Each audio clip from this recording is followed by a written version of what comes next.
Hi guys, welcome back to the Home and Homestead. I'm Rebecca. If you're new, welcome. If not, thanks for joining me again. Today we'll be doing some fresh tomato food preservation project where we do some water bath canning of roasted tomato guajillo salsa. This is a smoky, medium to hot salsa that has a really robust and delicious flavor. I wanted to do some fresh and frozen tomato preservation videos with you guys this year, and today we will be making this roasted tomato and guajillo salsa recipe with fresh tomatoes. So let's head over to the cooktop and get started making this salsa. So for this recipe, I use the all-new Ball Book of Canning and Preserving cookbook, and the roasted tomato and guajillo salsa is on page 174 if you wanted to check out the original recipe.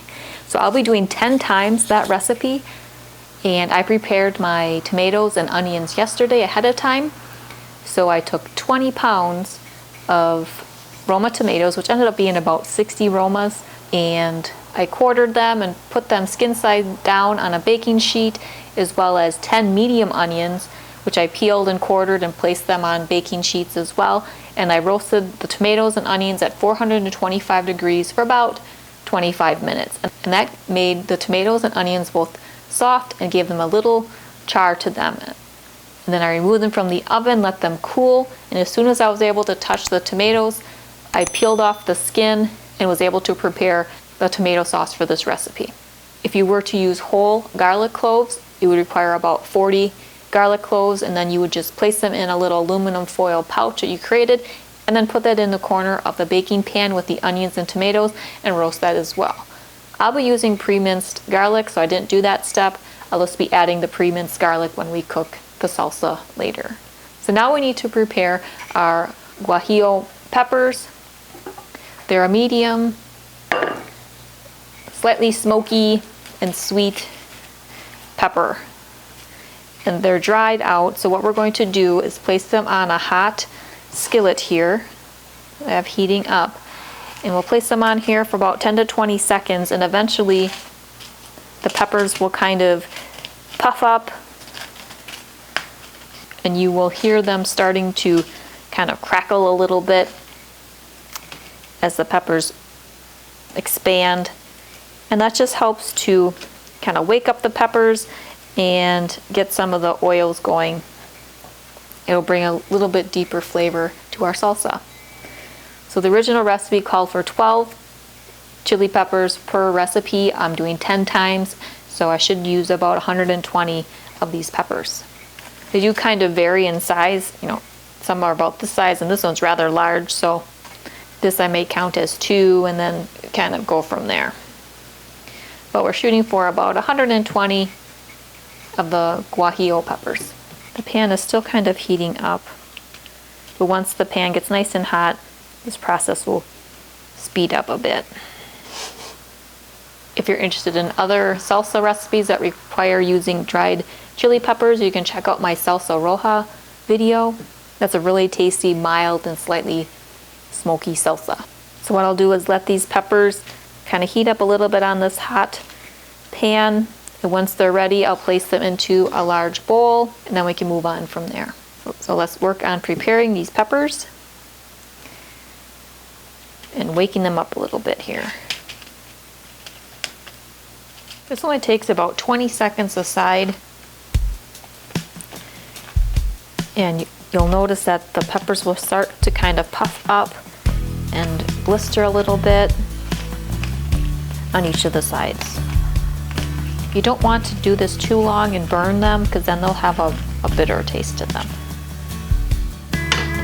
Okay, let me finish prepping these peppers, and we'll move on to the next step. All right, so our guajillo peppers have all been heated a little bit. They puffed up and blistered in some areas, and now they have slightly cooled so I can touch them easily. So I'm going to put them onto the surface here.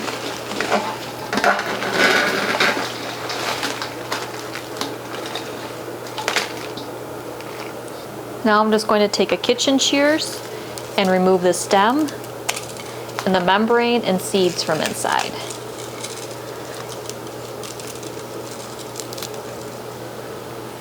and I'll put them back into the bowl. And while I do this, I have my 2 electric kettles heating up some water so we can add some boiling water to these peppers for the next step.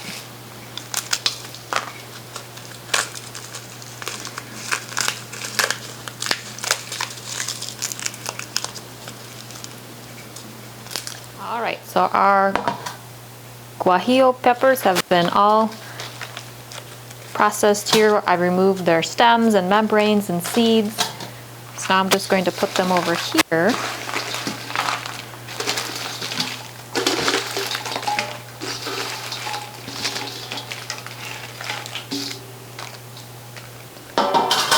And now we're just going to cut them into nice sized pieces. You can also tear them, but I find that a kitchen shears works really well for this step. Okay, so we have our guajillo peppers all cut to a nice size here. Now we're ready to add some boiling water. So I have my electric kettles going here. I have about 4 quarts of water. So you just pour it over the top of your peppers. You just want them to be fully covered.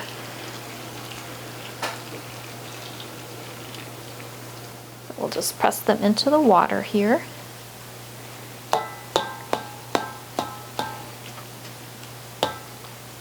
This is a 16-quart stainless steel bowl. So it's a nice large capacity, which is really great for these large batch projects. Okay. So now we'll let these peppers soften and rehydrate in this boiling water for about a half hour. Alright, so while our guajillo chili peppers rehydrate in the boiling water, let's work on adding the rest of our ingredients into our cooking vessel. So I'm going to be using a Nesco roaster. This is my 18-quart one, since I'm doing it 10 times the recipe in the cookbook that I referenced earlier. And I prepared my tomatoes and onions yesterday already. So as I said earlier, I prepared 20 pounds of Roma tomatoes. I quartered them skin side down on the baking pan and roasted them at 425 degrees for about 25 minutes. Then I also did 10 medium onions, quartered them, and roasted them alongside the tomatoes. I then peeled the tomatoes once they cooled, and now I'm left with these prepared roasted tomatoes. So this ends up being about 8 quarts of prepared tomatoes.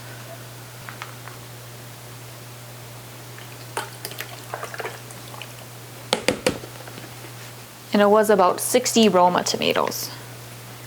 And then for the onions, ended up being about 2 quarts of prepared roasted onions. And they have a nice caramelized and slightly charred appearance to them.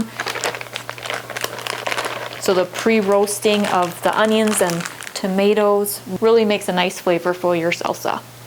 If you were to use whole garlic cloves, you could roast them alongside the tomatoes and onions. Just seal them inside of a little aluminum foil pouch and stick that off to the side of the baking pan while these are roasting.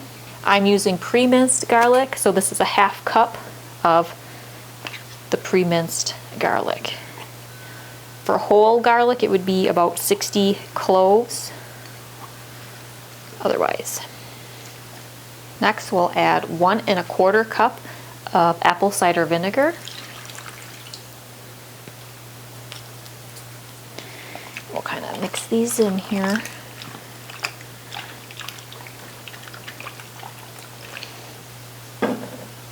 We'll bring the chili peppers back over, and using a hand strainer, we'll add these to our salsa here.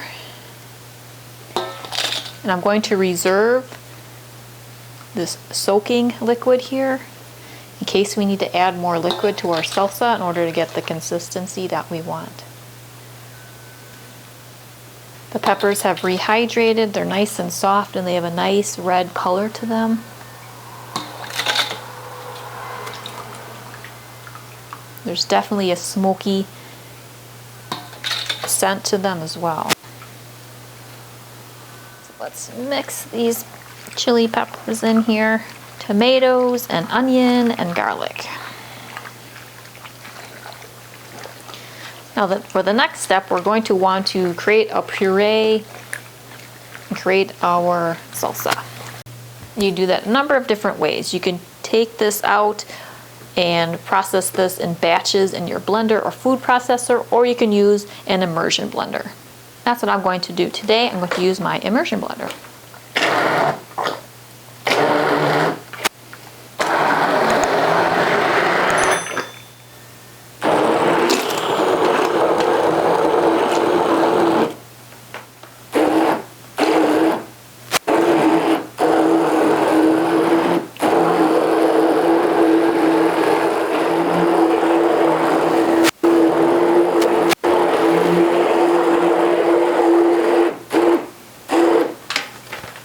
So we have our roasted tomato and guajillo pepper and onion mixture, nice and pureed. It's a nice thick and chunky consistency like we like for our salsa. I did not need to use any of the soaking liquid to thin it down. Now we'll add a few more spices. So we'll add 2 tablespoons of ground cumin,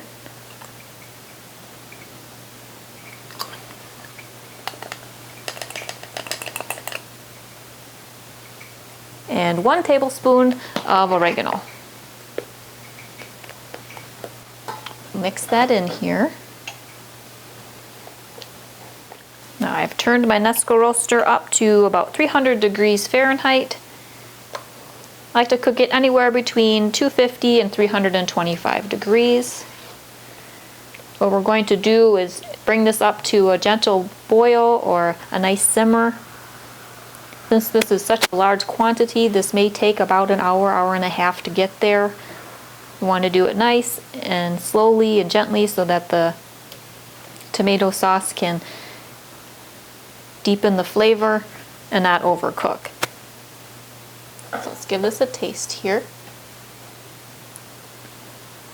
Now, one thing that the recipe in the all-new Ball Canning and Preserving Cookbook has for this recipe, it's lacking salt. So I'm going to put 3 teaspoons of a canning salt in here.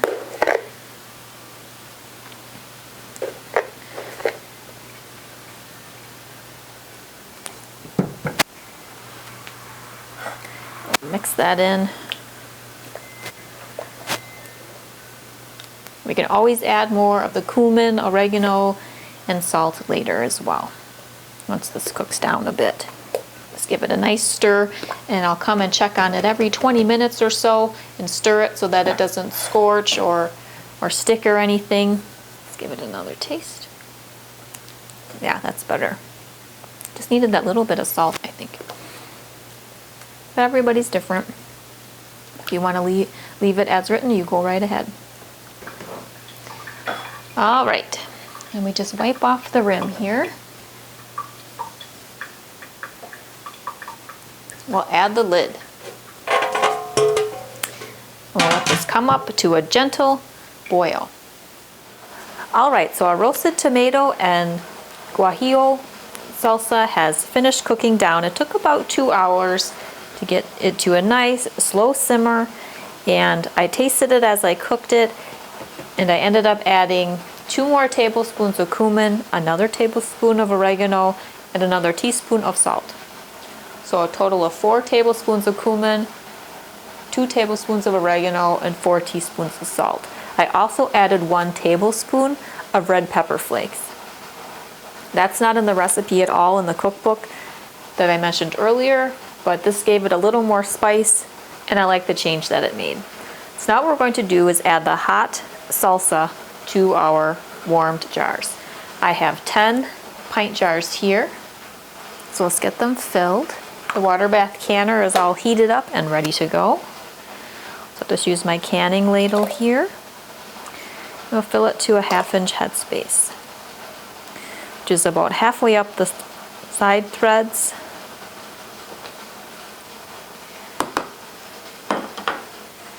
If you're not comfortable eyeballing it, you can certainly use your headspace measuring tool.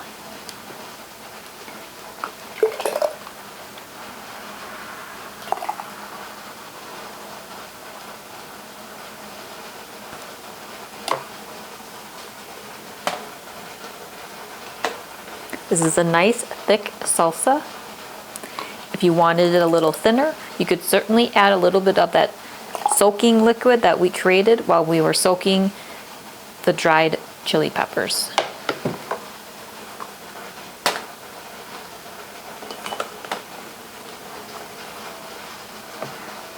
It has a really nice red color to it, and it's smoky. And since I added the red pepper flakes, it has a nice heat to it. Now let me just add a little bit more to some of these that are a little low. Just that one. Now the other side of the headspace tool is a bubble removing tool. So I'll just place that along the sides of the salsa and in the middle. And you're just hoping to remove any little air bubbles that may have formed while you were filling the jar.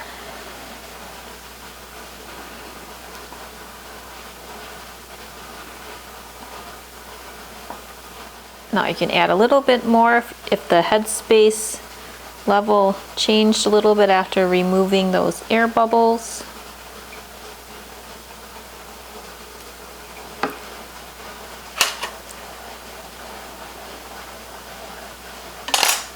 Now I'll just take a wet paper towel. I just have it moistened with some water and wipe off the rim as well as the threads. You wipe off the rim to help ensure a nice seal once you apply the lid. And I like to wipe the side threads because then your ring stays a little cleaner. And as you can reuse your rings, it's good to keep them clean and try to prevent rusting if you can. Now we'll get the lid followed by the ring, just finger tight, onto each of these jars.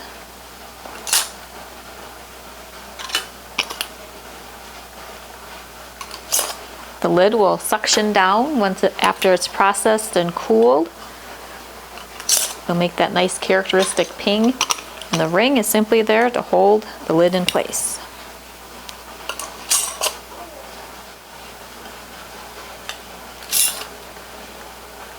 All right, let's head over to the water bath canner. All right, here we are at the water bath canner. It's all heated and ready to go for our first batch of jars to be processed. So I'll just remove the lid. Double check the temperature. Very good. Now we'll add our jars. So on the bottom of this canner I have a jar rack, and that's where the pint jars will sit right on top of while they're being processed. You want them to be covered with water about an inch or so, and we have that here. There we are. So let me put the lid back on. And these jars will process for 30 minutes. And that's the minimum processing time.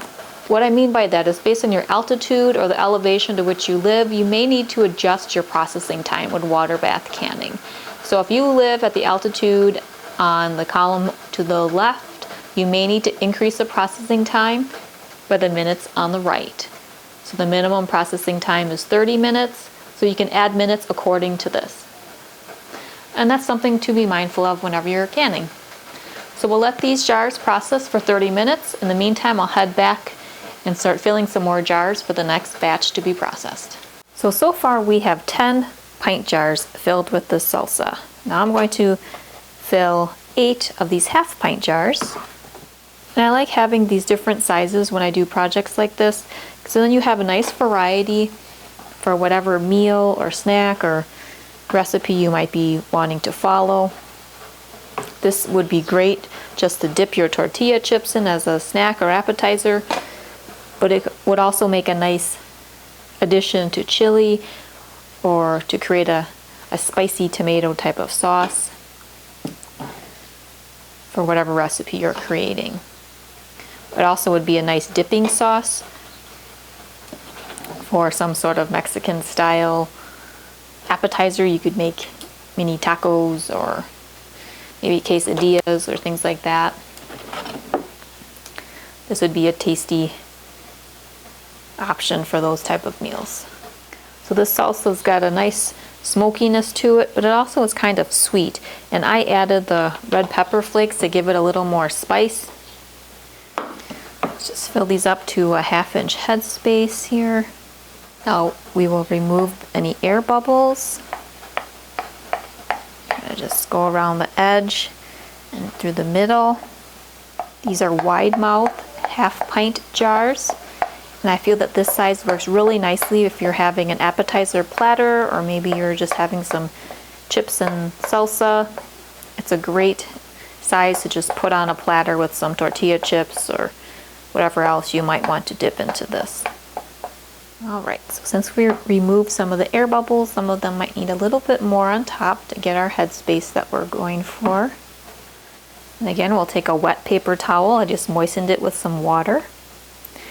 And we'll wipe down the rim as well as the side threads. Now we'll just add the lid, followed by the ring. Just finger tight. There we go. Now these are all ready to go into the canner. So once the pint jars finish their processing, we'll take those out, place them on a cooling and sealing area on a pad or towel, and I'll get these in for processing. We still have a little bit more here, so I'll probably do a few more pints and 1/2 pint jars just to finish up this batch. Then we can take a closer look at the finished salsa. Alright guys, we did it. We did 10 pints and 16 1/2 pints of our roasted tomato and guajillo salsa. This is a smoky medium salsa. I added some red pepper flakes as mentioned earlier to give it a little more spice and as a nice beautiful red color to the salsa. I also had a little bit that didn't quite fit into a full canning jar for processing, so I just put this in a glass container and I'll put that in the refrigerator for us to use and enjoy right away. So now we'll let these jars sit for 12 to 24 hours and then I'll make sure that they've sealed properly. At that point, we can remove the rings. So when the lid seals, it makes that characteristic ping. If you canned before, you'll know what a great sound that is. So now we'll let these jars cool and seal. And once I confirm that they've sealed, I can label them and put them down in our canning pantry. I hope you enjoyed our time together in the kitchen where we made this robust and smoky salsa using some fresh tomatoes. This is a great way to use up plentiful harvest of tomatoes, or if you get a good deal at the farmer's market or grocery store, and you can make this tasty salsa, which is great for dipping tortilla chips, as well as other Mexican or Spanish style recipes or the sauces. This would also be a tasty addition to a chili. Well, if you'd like more inspiration on other tomato food preservation recipes, you can check out my food preservation playlist. And I also have further broken down playlists of water bath canning and pressure canning. Well, if you're new to the channel or haven't done so yet, I would really appreciate you subscribing. And if you enjoyed this or any other videos that you check out, please remember to give it a thumbs up. I hope you're having a wonderful day. See you next time. Take care.